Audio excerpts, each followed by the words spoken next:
Hi, I'm Mike Chambers, and I'm joined today by Richard Ransom. Hi, I'm Richard Ransom from Bottomline. Fantastic, Richard. We've been together on a number of podcasts over the last few months. It's great to have you back on.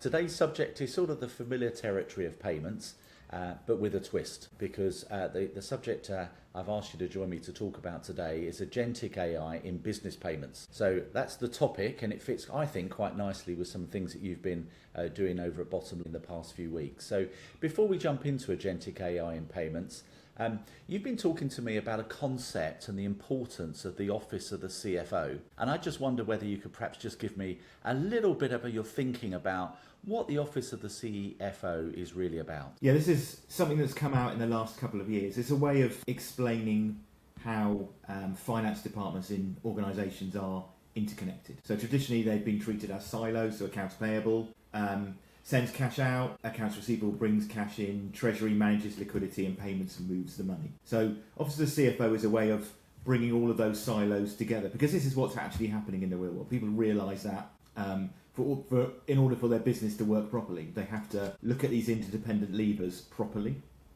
Okay, so that's sort of the organisational construct. I think that fits with something that I know you launched just a few weeks ago around the CFO Suite. My guess is these things are connected. Am I right? Yeah, absolutely. So the CFO Suite is based on our observation of these silos and how organisations really want to start putting parts of the business together. So it's a connected set of capabilities which go across receivables, payables, payments, treasury, and fraud and error mitigation as well. So we know that organisations have the data to make these processes possible and tighter, but often those bits of data are in different systems. They're not connected today, and some will sit in a point solution of one end of the ERP and some on another one. It's a treasury management system which is being fed potentially by spreadsheets as well as bank statements. So we know there are everything you need to make this to make a difference in the way that your business works and the money moves around your business. We just know that people haven't been able to join the dots as yet. So you've got an organisational construct, the office. You've got a suite of technology, of tools called the CFO Suite. As they marry together, as you've just talked about, just drill down a little bit for me, Richard, on this sounds more than just payments. It sounds a bit deeper than just the simplicity of a payment in and a payment out. It is, but we have to remember the process to get to our payment out involve all those different bits of the business. So it's not purely just, I've got an invoice to pay. I've got an invoice to pay. Have I got the money to pay it? So, and if I have the money in a bank account to pay it, am I allowed to use that money? Will I have any money coming in to replace that money once I've spent that money out? So it's really complicated. So payments is always about the back end processes behind what's happening across the office of the CFO. So what we're trying to do is make that a lot more visible. So when that payment is made, it's the most optimum payment you can. It's the decisions have been arrived at in an intelligent way. But as I'll probably allude to later as well, there's always a human in the loop as well. So it's not a complete end-to-end automation of this process. It's just augmenting what humans do to remove risk and add control to the process. Okay, well, I'm looking forward to the human in the loop coming just a little bit later. So if I now take that next stage of that organisational construct, a suite of tools or products to help you work that through, and layer in Agentic AI, how would you explain Agentic AI being the new platform for business payments? So I think if we compare it to traditional AI, which has been around payments for a long time. So traditional AI can answer questions, it can generate content and provide recommendations. We might see traditional AI doing some machine learning, being given some business rules to follow, and then following those rules, or automating a process by following steps that a human has taught it to follow, or looking for patterns to do some anomaly detection. But Agentic AI is entirely different. Agentic AI understands objectives, it carries out workflows and instructions, it coordinates actions, and it can escalate exceptions, for example. So it's you're telling it to look at a situation and asking it to act on that situation. So as those things come together, you've got those various elements. How are the elements linking together the financial processes in a meaningful way? You know, where does this hit the ground for business? Where does it really make a difference? I think businesses are driven around a number of KPIs. So all those KPIs interlink, even if the organisation doesn't believe they do. So there has to be some value in doing this process, but the whole point of it is we're trying to augment what humans are doing so that their day-to-day isn't about fixing problems and managing exceptions. It's about looking forward rather than backward in the business. So it's more accurate forecasting, but it's people spending more time looking how to grow rather than how to protect what's happening today. And I think most people would argue, apart from a very few, but most people would argue we're at the forefront of agentic AI in payments, particularly in the business payments world. What's the direction of travel here? You know, if we're at the beginning of something, where is this going, and why is it such a big deal? I think it's more about the augmentation, and it's more about making people's jobs, being able to expand their roles in a different way and allowing their decisions and their intelligence to have more impact on the business. So it's not about it's not really about AI, how important AI is. It's making people's work better. It's the decisions that can be made, you will let a machine make, being made.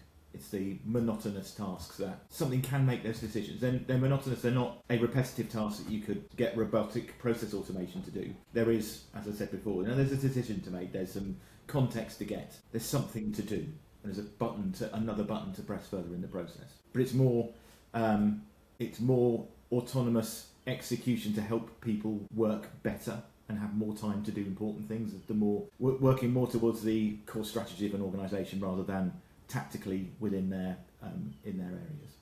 So is this just yet another flash in the pan thing, or is agentic AI and particularly in the concept of business payments really a big deal? So I think unlike a lot of other excitement around innovation, agentic AI feels really inevitable in processes. We know there's a lot of money in budgets to spend on improving process with agentic AI. So people are seeing that there is going to be a benefit. They're seeing the value in doing this. And remember, this is often replacing tasks that humans don't really want to do. It's getting in the way of strategic objectives for organisations. And I think because there are productivity gains and there is value to be made for organisations, this is where this is why it has a future. As I said, I'm going to say it again. It's inevitable. So this conversation isn't about if it's going to work. It's like how quickly will this be adopted. And we've all seen the good stories about AI and agentic AI. We've all read the nightmare stories.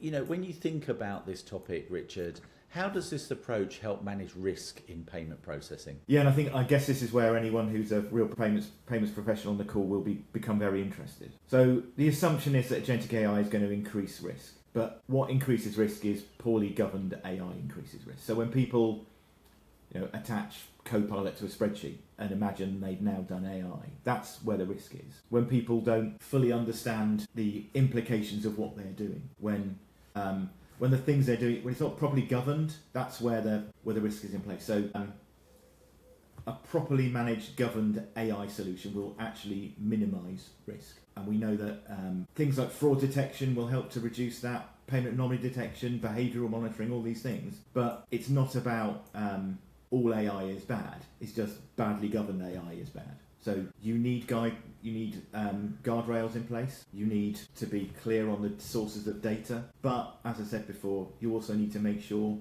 today that there's probably human in the loop in this process, especially where payments are involved. And I think if you look at a retail payment scenario where you're allowing an agentic payment, so you've run out of something, so your smart fridge realises you've run out of some goods, and it just orders those for you, pays for them, they just get delivered. That's absolutely fine. It's probably a small purchase, and if something goes wrong in that process, it's probably okay. And it does need guardrails, and you need to say we'll never order more than 6 steaks, for example. Don't go mad. But when you're looking at a business process, in theory, I can have a process where my stock management system can see my inventories down on a particular part that I need to use as a raw material to build what I sell. So inventory system says you're down to 10 of X part, and then the inventory system will then report that up to the sourcing system. Sourcing system will go out to a number of suppliers and look for the best price. It will find the best price, and then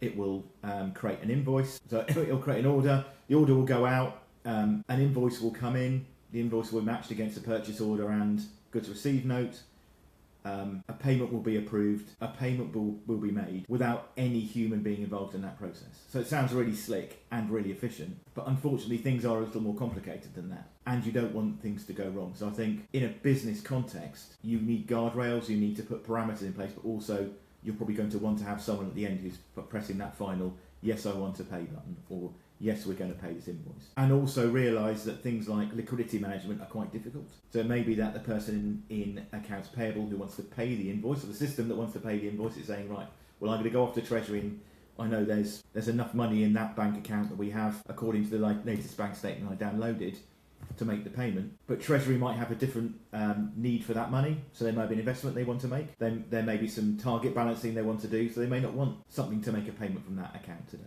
So I think a completely digital end-to-end order to cash, source to pay process is probably quite a bit away from us with a high value purchase. But you can get AI to do a lot of that process as long as there's a human in the loop. Richard, you've sort of talked through sort of a very slick process that would definitely prick up people's ears. You've talked about the importance of those guardrails to reduce risks in the end-to-end process, and the need, certainly for now, for a human in the loop. We've just touched the briefest part of Agentic AI in business payments. We sort of briefly talked about the Office of the CFO and a launch of a CFO Suite of products that might help businesses try and enhance and adopt some of this technology. If they're interested in finding out more, where might they find out more, Richard? Well, I'm duty bound to say that there's lots of really good resources on our website.